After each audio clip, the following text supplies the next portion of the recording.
Lógica de proposiciones.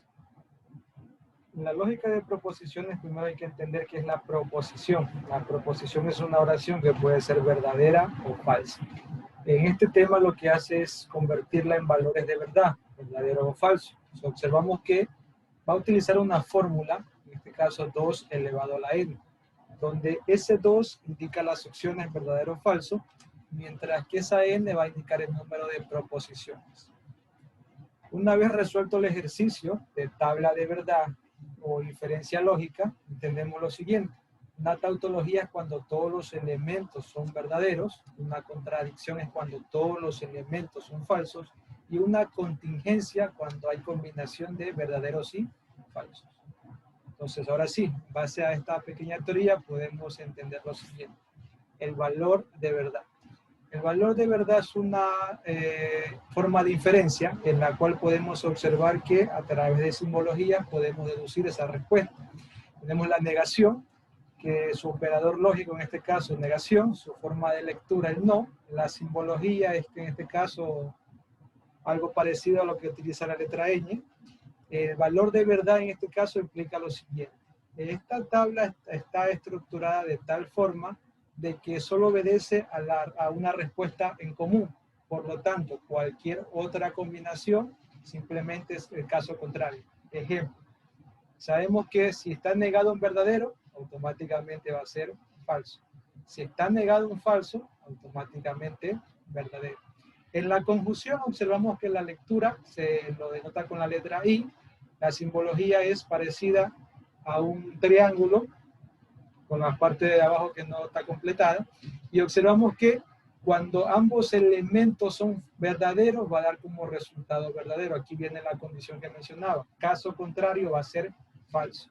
Entonces de esa manera evitamos aprender la tabla que tiene 4 elementos, donde sabemos que si verificamos la tabla solamente encontraremos una condición diferente y las otras son iguales. Por lo tanto, es recomendable aprenderse la única condición que es diferente.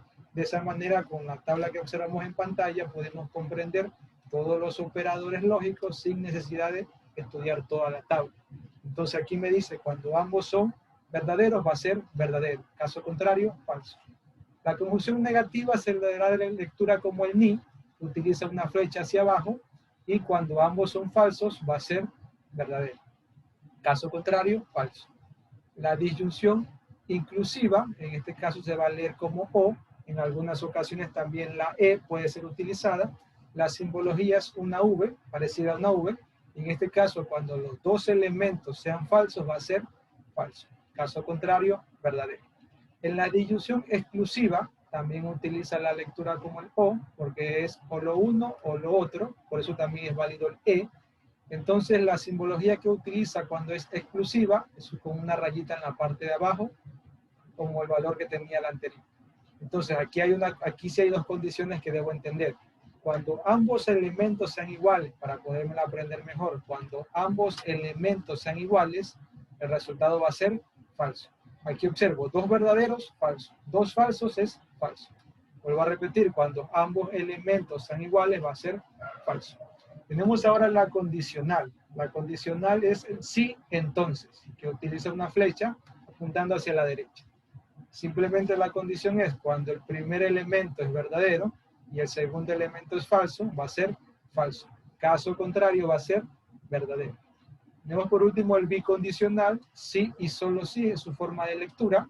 La simbología es una flecha apuntando a ambas direcciones, izquierda-derecha, y posee también dos condiciones que debo tomar en cuenta. Cuando los elementos son iguales va a ser verdadero. Caso contrario será falso. Entonces tengo aquí dos verdaderos, verdadero. Dos falsos, verdadero. Entonces tomemos en cuenta que esta tabla, valor de verdad, está resumida con el único objetivo de simplificar esa parte que debo de estudiar. Solamente debo enfocarme en la única condición que es diferente para cada uno y de esa manera el resto es caso contrario. Entonces vamos a demostrarlo en un ejemplo en el próximo video.